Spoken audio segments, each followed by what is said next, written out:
বাংলা নববর্ষের আগেই বাংলায় ভোট প্রক্রিয়া শেষ করতে চায় দিল্লি। সূত্রের খবর, এই ব্যাপারে নির্বাচন কমিশন প্রয়োজনীয় নির্দেশও দিয়ে রেখেছে। আগামী 14 ফেব্রুয়ারি এসআইআর এর পর চূড়ান্ত ভোটার তালিকা প্রকাশ হওয়ার কথা।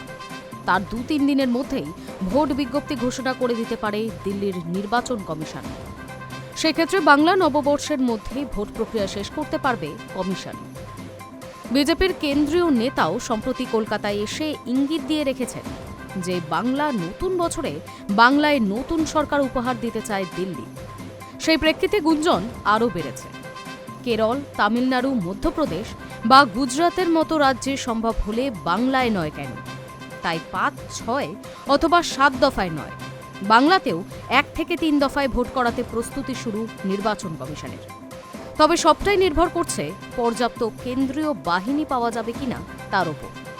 সেক্ষেত্রে খুব বেশি হলে 4 দফায় ভোট করানো যেতে পারে। 21 সালের করোনাকালে রাজ্যে 7 দফায় ভোট করায় কমিশন। সেই সময় ব্যাপক সমালোচনার মুখেও পড়তে হয় কমিশনকে। 7 দফায় ভোট করেও অশান্তি ঠেকানো যায়নি, তাই এবার অনেক আগে ভাগেই ভোট গ্রহণের প্রস্তুতি শুরু করে দিয়েছে কমিশন।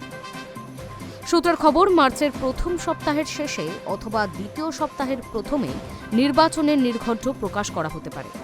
আর এপ্রিলের দ্বিতীয় সপ্তাহ থেকে ভোট গ্রহণের প্রক্রিয়া শুরু করতে চাইছে কমিশন। তবে এবার দীর্ঘ সময় ধরে ভোট গ্রহণ পর্ব নয়।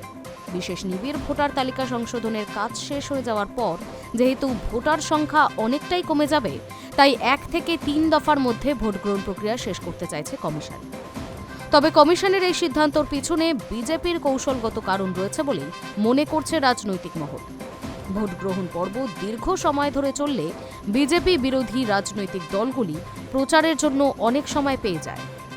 আঞ্চলিক দলগুলি এই ক্ষেত্রে অনেকটাই সুবিধা পায়, কারণ স্থানীয় ইস্যুকে প্রচারে আনা ছাড়াও ভৌগোলিক অবস্থা বুঝে প্রচারের কৌশল বদল করতে পারে।